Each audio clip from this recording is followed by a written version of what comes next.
યુધે ચડી આજ મારી અંબા યુધે ચડી ને મારવાને કાજે ચાંદા મુંડને આજે અંબા ચામુંડા બની આજ મારી અંબા યુધે ચડી કાજે મહિષાસુર ને મારવાને કાજે આજે અંબા કાળી બન મારણે ચડી હલો રણે ચડી રે મારી રણે ચડી આજ મારી અંબા રણે ચડી દેવોને માટમાં યુધે ચડી આજ મારી અંબા યુધે ચડી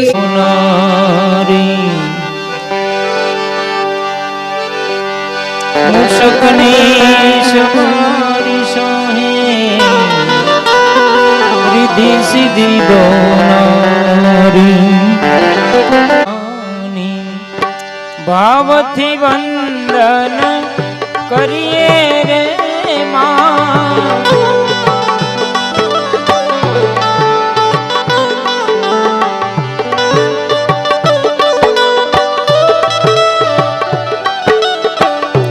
आरती करूं जगदम्बा मानी भावथी वंदन करिए रे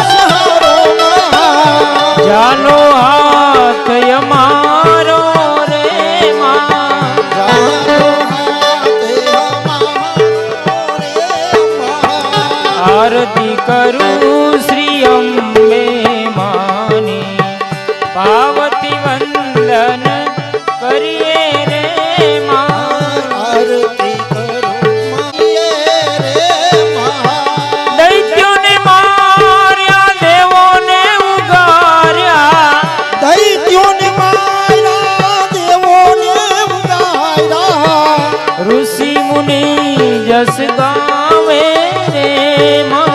ऋषि मुनि जस गावे रे आरती करूं जगदम्बा मानी पावथी वंदन करिए रे मानी पावती वंदन करिए रे छोरू कछोरू थाय भले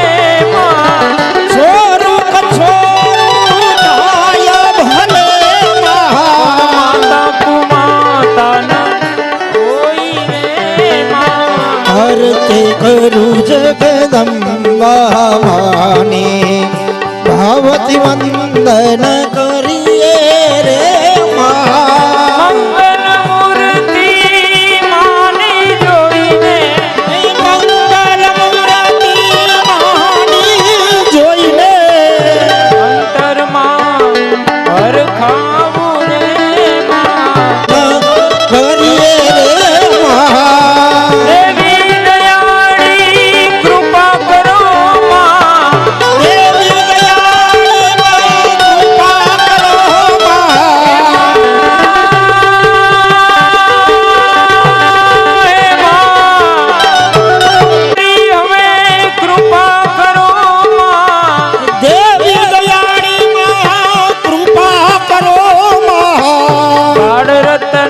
शरणे राखो रे मां बड़े रत्न ने चरणे राखो रे आरती करूं जगदम्बा मानी पावती वंदन करिए रे मां आरती करूं जगदम्बा मानी पावती वंदन करिए रे पूरे गौरम करुणावतार संसार सार मुझके प्यारम सदा सदा અયોધ્યા વંદે પવન ભવાની સહિતમ નમામિ પવન ભવાની સહિતમ નમામિ હે સર્વ મંગલ મંગલ્યે શિવે સર્વાધિ સાધિકે શરણ્ય ત્રંબકે ગૌરી નારાયણી નમસ્તુતે નારાયણી નમસ્તુતે બોલો ભુવનેશ્વરી શ્વરી માતની જય હનુમાનજી મહારાજ ની જય ચારે દિશામાં આરતી આપી દઈશું. આટો ફરી જાવ તમે ઉભા અહીંયા આટો ફરી જાવ એટલે ચારે દિશામાં આરતી અપાઈ જાય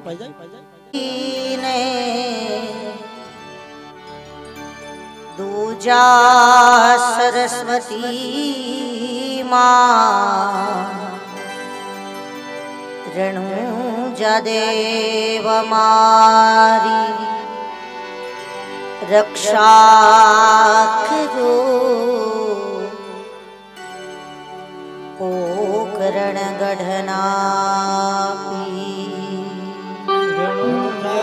દેવ મારી રક્ષા કરો પોકરણ ગઢનાપી કળશમાં કડા બિરાજે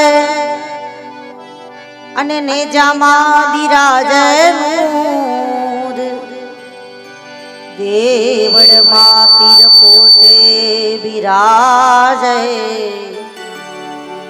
બિરાજ હજરા હજુ દેવળમાં પીર પોતે બિરાજે બિરાજે હજુ मनोजवम्मा ऋततुल्य वेगम जितेन्द्रियं बुद्धिमतां वरिष्ठं वातात्मजं नरयूथ मुख्यम श्रीरामदूतं शरणं प्रपद्ये गुरुर्ब्रह्मा गुरुर्विष्णु गुरुर्देवो महेश्वराय गुरुर् साक्षात् परब्रह्म तस्मै श्री गुरुवे नमः.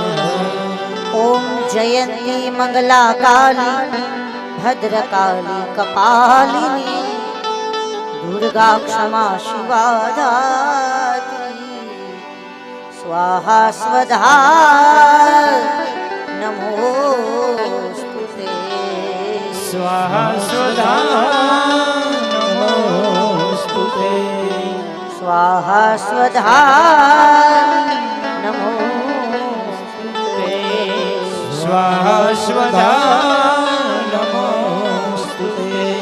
बोलो गजानन गणपति महाराज श्री हनुमान श्री रामचंद्र भगवान की जय. द्वारिका अजमल घर के अवतार रघुना अम्बे चंडी चामुंडा श्री धावड़ी आयश कुड़ियार माता महाकाली माँ माता मेलड़ी माँ बेड़ीवाड़ा मामा वालगिरी बाबू कान भारती बाबू मकन भारती बाबू नरेंद्रगिरी बाबू भावेश्वरी माँ सीताराम बजरंगदास जगत गुरु रामानंदाचार्य महाराज सत्य सनातन विक्रांत भैरव दादा काड़ भैरव दादा बटुक भैरव दादा हरि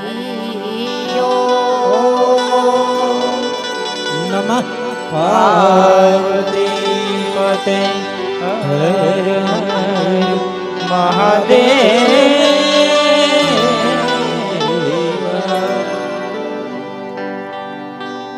जय जय बोलो आनंदे अम्बे मातनी रे जय जय बोलो आनंद अम्बे मातनी रे. जय जय बोलो आनंदे अम्बे मातनी रे जय जय बोलो आनंद अम्बे मातनी रे. अम्बे मातनी रे जय मातनी रे बच्चा बोलो अम्बे मातनी रे માતની બહુચર માતની અંબે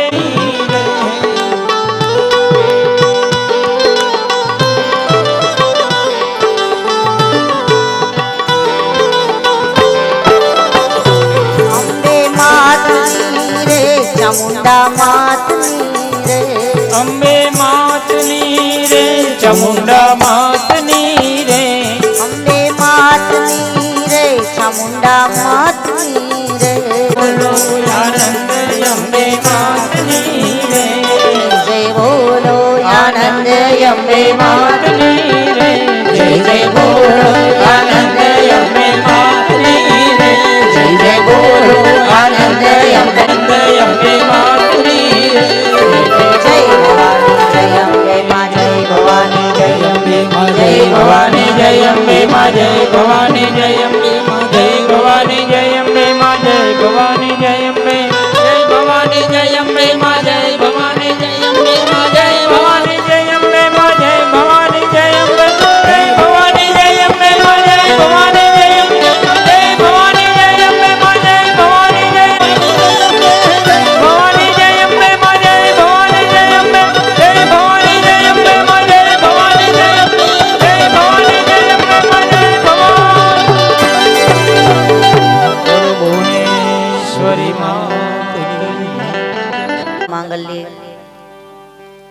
શિવે સર્વાર્થ સાધિકે શરણ્ય ત્રંબકે ગૌરી નારાયણી નમોસ્તુતે આપણે સૌ પ્રવેશ કરીએ એના પહેલા ભગવતીનું દેવી ભાગવત પુરાણના ચરણોમાં આપણા કોટી કોટી વંદન છે.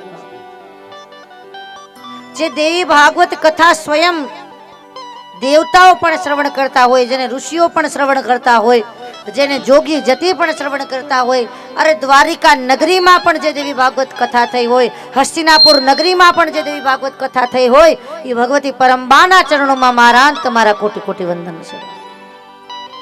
ત્યારે દેવી ભાગવત કથા આવી છે અને ઈ આ ભૂમિને મારા કોટી કોટી વંદન છે. કાગદડી ગામમાં આવેલા સર્વ દેવી દેવતાઓ, અહીંયા કોઈ સુરાપુરા, કોઈ સતી બેઠેલા હોય, સર્વને મારા વંદન છે. આ ગામના સંતો બ્રાહ્મણોને મારા વંદન છે. અને આ ગંગાને અહીંયા લઈ આવ્યા છે. ભગીરથ જોઈએ બાપ, અને ભગીરથ રૂપે આ કથાને અહીંયા લઈ આવવા વાળા આપણા શ્રી ભૂપત બાપુ, સીતારામ બાપુની જેના ઉપર અસીમ કૃપા વરસી રહી છે એવા પરમ વંદનીય ભૂપત બાપુ, જોરદાર તાલીઓથી આપણે બાપુને વધાવી લઈએ. અને જેની તિથિ નિમિત્તે આ આયોજન કરવામાં આવેલું છે, અત્યારે ભલે શરીરથી આપણી વચ્ચે નથી પણ સૂક્ષ્મ રૂપે એમના આશીર્વાદ બધા વચ્ચે છે એવા પ્રાતઃ સ્મરણે સીતારામ બાપુના ચરણોમાં આપણા સૌના કોટી કોટી વંદન, પૂજ્ય બાના ચરણોમાં આપણા વંદન. અને ત્યારબાદ અહીંયા જે પોથીના યજમાનો બનેલા છે, આપણે એમ માનતા હોય કે દેવી ભાગવત આપણને પૈસા આપ્યા છે ને આપણને પોથી મળી છે, લાગવગથી મળી છે, ઓળખાણથી મળી છે, તો એ આપણી ભૂલ છે. બોલે કેમ? કે દેવી ભાગવત પૈસાથી ન મળે, સંપત્તિથી ન મળે, શક્તિથી ન મળે, ઓળખાણથી ન મળે, પણ આ કથાનું સદભાગ્ય ત્યારે મળે જ્યારે તમારા કુળદેવીની કૃપા હોય, ત્યારે તમને અવસર મળેલો છે. જોરદાર તાલી બધા યજમાનો માટે. આ 52 પોથી, એક એક પોથી એક એક શક્તિપીઠનું રૂપ છે. અને શક્તિપીઠના પોથીના યજમાન બનેલા છે એને મારા જય માતાજી છે બાપ, ધન્યવાદ બાપ. કારણ કે આવું સારું વિચાર આવું એ અઘરું છે બાપ. ઘણા પાસે બધું હોય છે, પણ અત્યારે આપણે કહીએ કે તમે ચાલો કથા, તમે ચાલો સત્સંગમાં, પણ એને બીજે બધે જવાનો ટાઈમ મળી જાય, પણ આવા કાર્યમાં આવવાનો ટાઈમ હોતો. શિયાળામાં કથા હોય, હું કહું હાલો કથામાં, કે બેન દી કેવો ટૂંકો છે. આવે ઉનાળો, હું કહું હવે હાલો દી બરોબર, જ્યારે બેન ગરમી કેવી વાત પૂછો. પછી આવે ચોમાહું, પછી કહું હવે હાલો માની દયા તમારા બધાના આશીર્વાદથી 12 મહિના કથા કરું છું. ચોમાસામાં પણ ચાલુ હોય, હું કહું હવે હાલો, અરે બેન ઘણું આવું, આ બંધ થાય તો ને તો ભાઈ હવે તારા કરમ, તને વેત નું આવે તો પોગું કેમ? એટલે અત્યારે તમે જે મારી સામે બેઠા છો, એક એક વ્યક્તિ 1-1 લાખ બરોબર છો બાપ. એકવાર જોરદાર તાળી તમારા બધા માટે થઈ જાય. આપ સૌને માં ભગવતીના ખૂબ આશીર્વાદ પ્રાપ્ત થાય એવી ભગવતીને પ્રાર્થના છે. અને મને આ વાણી જેની કૃપાથી પ્રાપ્ત થઈ છે, ગુરુ કૃપાહી કેવલમ, એવા અમારા પરમ વંદનીય ભાવેશ્વરી માતાજી રામધન આશ્રમ, ઉમિયા માતાજી મંદિર મોરબી, અમારા પૂર્વાશ્રમના દાદા ગુરુ વાલગીરી બાપુ, અને ભગવતીની કૃપાથી પહેલી કથા 2000ની સાલમાં વાંચવાની શરૂઆત કરી. કાગદડી ગામમાં બીજી વાર રહી જાઉં અને અત્યારે આ ગામમાં આ 294મી કથા ચાલે. જોરદાર તાલી મારા ગુરુ મહારાજ માટે. ઓછામાં ઓછી આ મારી 23 વર્ષની કથાની યાત્રા છે અને કાલથી 24મું વર્ષ ચાલુ થઈ જશે ને 2024. કથાઓ કરતા કરતા 23 વર્ષ નીકળી ગયા છે અને એ તમામ જીવન ભગવતીના ચરણે સમર્પિત કરેલું છે. ગુરુદેવને વંદન. તમારા બધાના ગુરુદેવના ચરણોમાં મારા કોટી કોટી વંદન છે. અને ત્યારબાદ આજની કથામાં બધાને લઈ જવા છે, પણ મારી એક વિનંતી છે ને બધા જાણો પણ છો કે શરીર અહીંયા બેઠેલું છે પણ મન અહીંયા લઈ આવવાનું છે. આપણે કોઈ અવર જવર નહીં, કોઈ ચર્ચા નહીં, બિલકુલ શાંતિ. જો માયામાં હશે તો મહામાયા કોઈ દી નહીં સમજાય. આપણું મન, એટલે મનને લઈ આવો ભગવતીના ચરણે. જેમ આપણે કોઈ વાછડું કે કોઈ હોય તો આપણે એને કહીએ કે તું એનો આપણે એક જગ્યા હોય કે અહીંયા જ રહેતું હોય, એમ આપણું ઘર હોય અહીંયા જ રહેતા હોય, પછી આપણે એ જ ઘરમાં કાંઈ બી નિવાસ કરીએ, પછી આપણે જોડીએ છીએ કે આપણે ગમે તેવા 12 ગામથી થાકીને આવ્યા તો આપણા જ ઘરમાં જઈએ. કેમ બીજાના ઘરે આપણે નથી જતા? કારણ કે આપણું જ એ પછી ગમે તેવું હોય આપણને મન મેલ હોય બાપ, આપણને આપણું ઘર મેલ બરોબર હોય.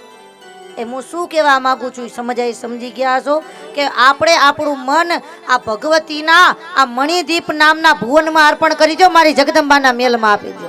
આપણે બધાય માના મેલમાં જતા રહીએ. અને માનો મેલ કયો છે? બોલે મણિદીપ. દેવી ભાગવતમાં વર્ણન આવશે આખું એનું.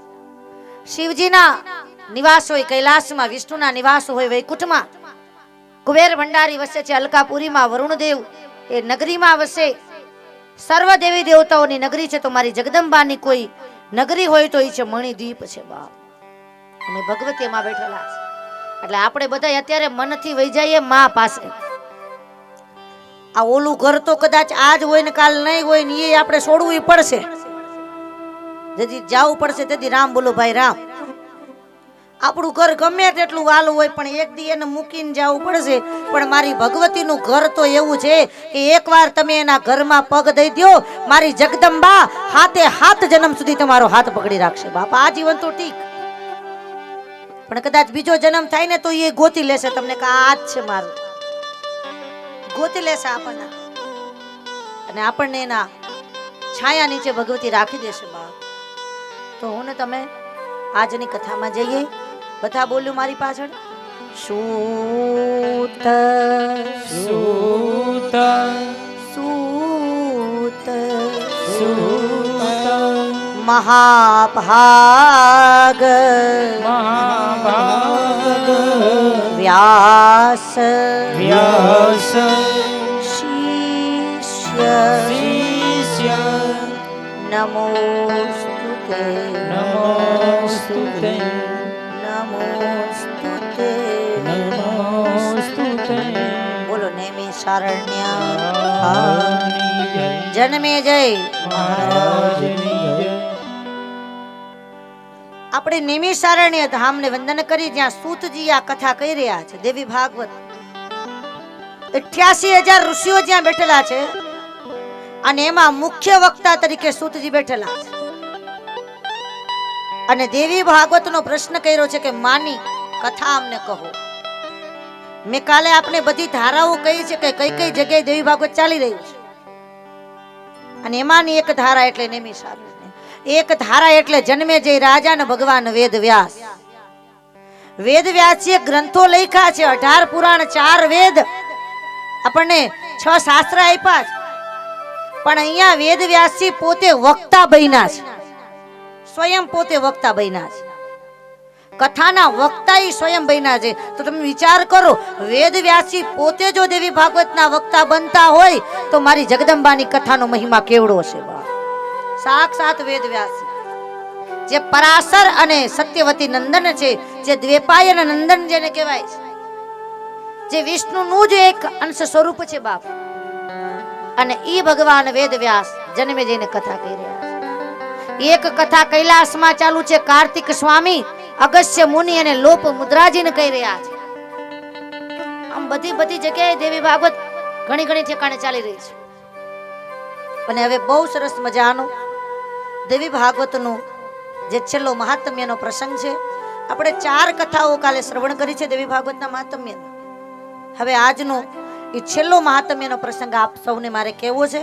બિલકુલ શાંતિથી બધા બોલો, ઓમ નમો દેવ્યે નમો દેવી મહાદેવ્યે મહાદેવી શિવાય શિવાય સતતમ સતતમ નમઃ નમઃ નમઃ નમઃ પ્રકૃતિ પ્રકૃતિ હદરાય ભદ્રાય નિયતામ નિયતમ પ્રણતાસ્મતા પ્રણતાસ્મતા પ્રણતાસ્મતા. પ્રણતાસ્મતા બોલો જગદંબે. માતની જય. આ બહુ સરસ મજાની કથા છે, ધ્યાનથી સાંભળજો. એકવાર આ ધરતી ઉપર એક મુનિ થયા જેનું નામ છે ઋત્વાક. કયા મુનિ યાદ રાખજો, 6 વાગે પેપરમાં આવશે. ઋત્વાક નામના મુનિ પરમ પવિત્ર છે, ધર્મમય જીવન જીવે છે, નીતિપરાયણ જીવન જીવે છે, સદાચારી જીવન જીવે છે. એમના ઘરે અમુક સમયે દેવી ભાગવતજી લખે છે કે પુત્રનો જન્મ થાય છે. પૂ નામના નરકમાંથી પિતાને જતા બચાવે એને કહેવાય પુત્ર. પુત્ર એને કહેવાય કે જે પિતાની આશાઓ પૂરી કરે, પિતાની આજ્ઞાનું પાલન કરે, એને કહેવાય પુત્ર. એક છે પુત્ર, એક છે દીકરો, એક છે બેટા, અને હજી એક આપણી દેશી ભાષામાં શબ્દ છે, મારે બોલવું નથી, સમજી જાઓ બધા. હાવ દેશી ભાષાનો શબ્દ છે. આપણે દીકરાને આ રીતે બોલાવતા હોઈએ છીએ, હાવ દેશી આપણી ભાષા. પેલા આપણી પરંપરા હતી, હજી પણ ઘણા ઠેકાણે મને જોવા મળે છે. ઘણી ઠેકાણે પિતાને પપ્પા કહેતા નથી, ફાધર નથી કહેતા, ડેડી નથી કહેતા, પણ શું કહે છે? કાકા. ઘણા ઠેકાણે કાકા કહે છે. ઘણા લોકો આમાં એના પિતાને કાકા કહેતા હોય. જોરદાર તાલી આપણા એ વડીલો માટે. બાપા પેલા કાકા કહેવામાં આવતું.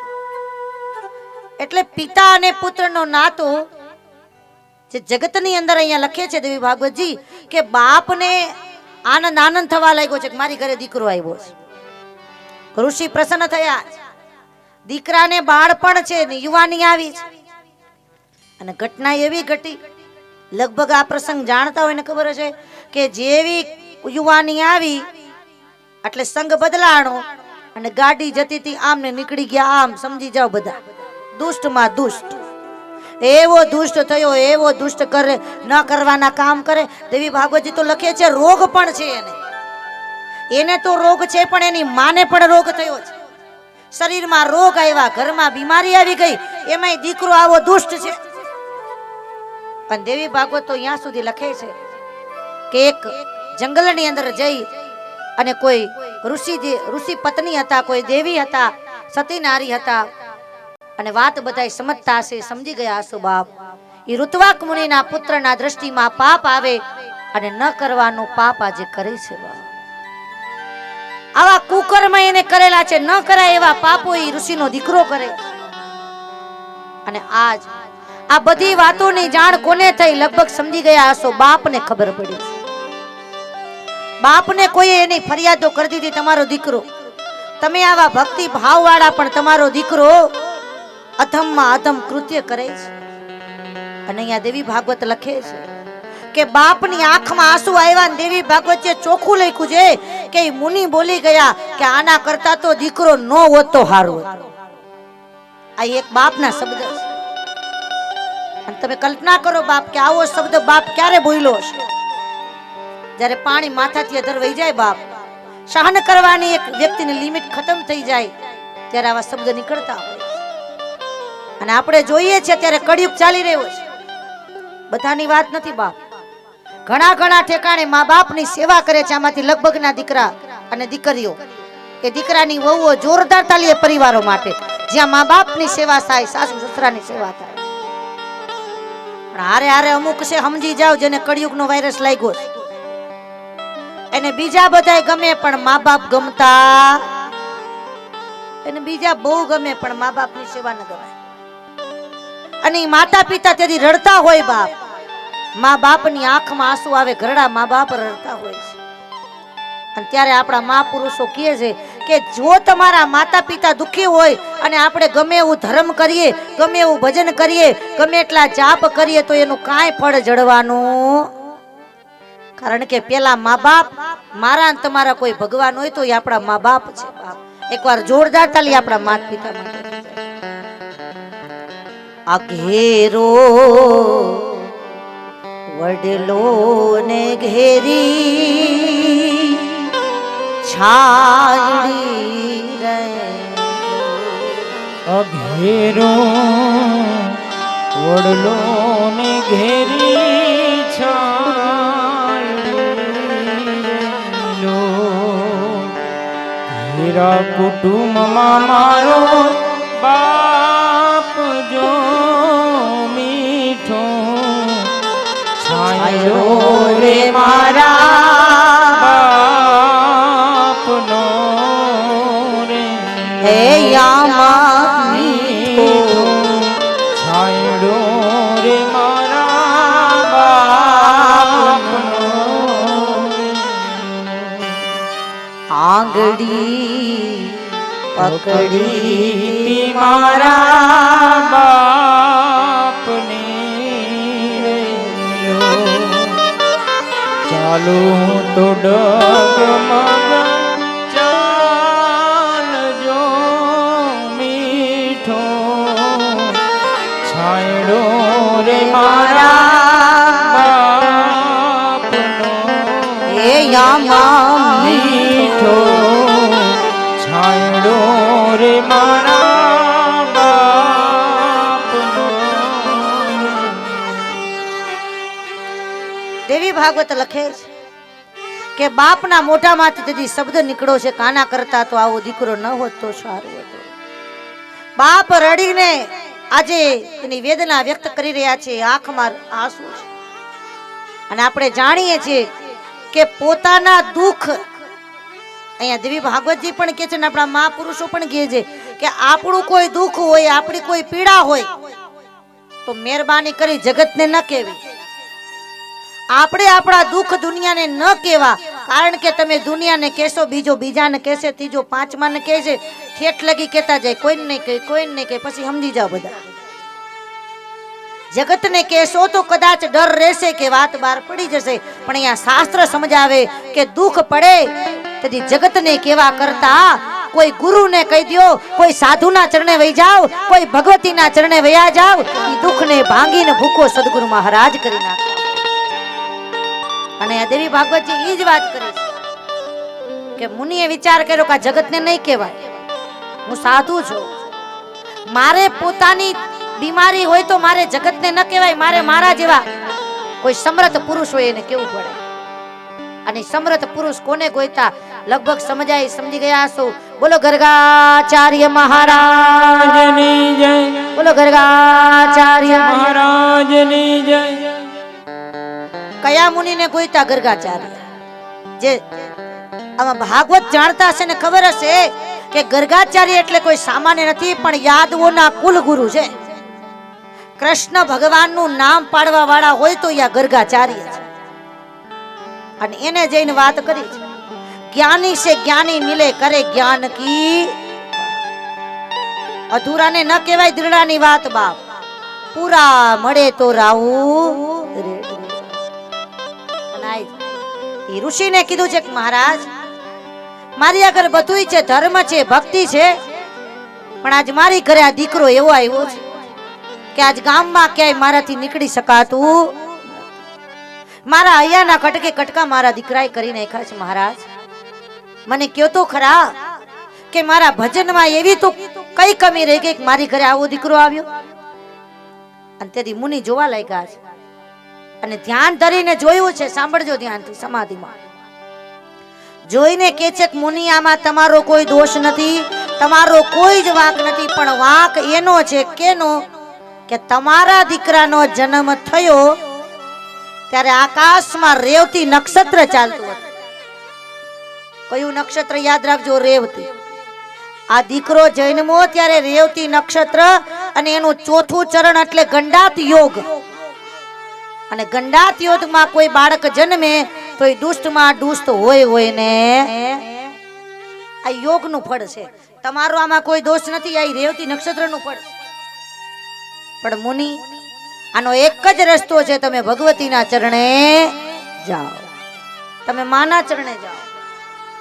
પણ અહીંયા લખે છે દેવી ભાગવત કે મુનિને ગુસ્સો આવ્યો, હાથમાં જલ લઈને શ્રાપ આપ્યો કે હે રેવતી નક્ષત્ર, તારા લીધે મારી ઘરે આવો દુષ્ટ દીકરો આવ્યો, માટે જાત અને શ્રાપ દઉં કે આકાશમાંથી તમે નીચે પડી જાઓ.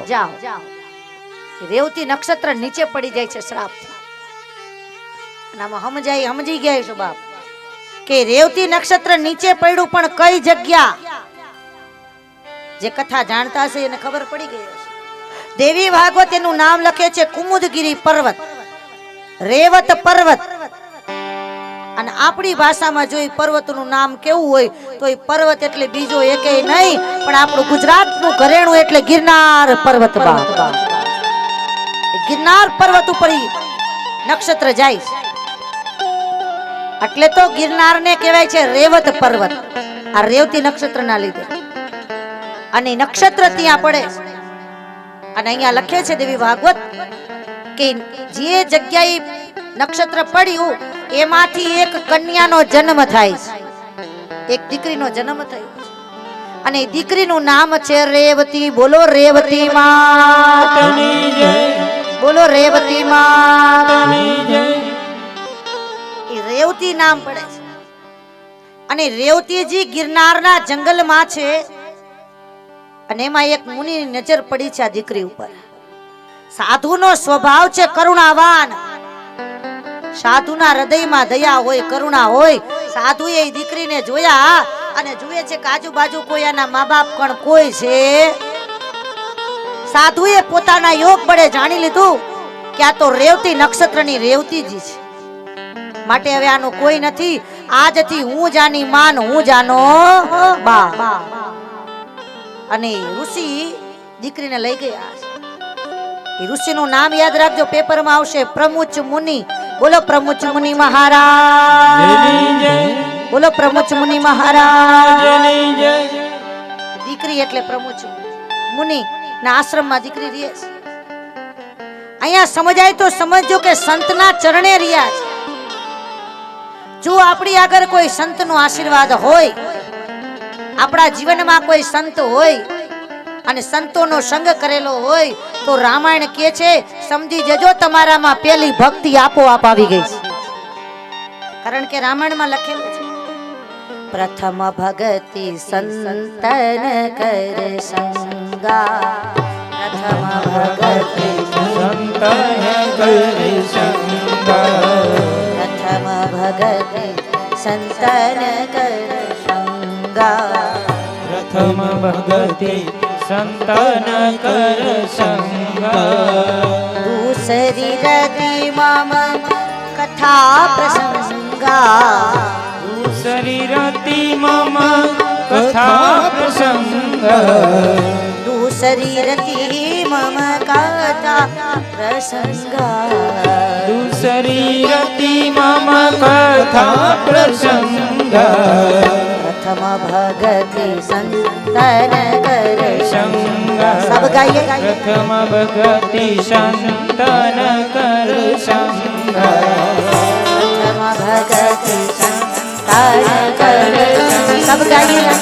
प्रथम भगति संतन कर संगा.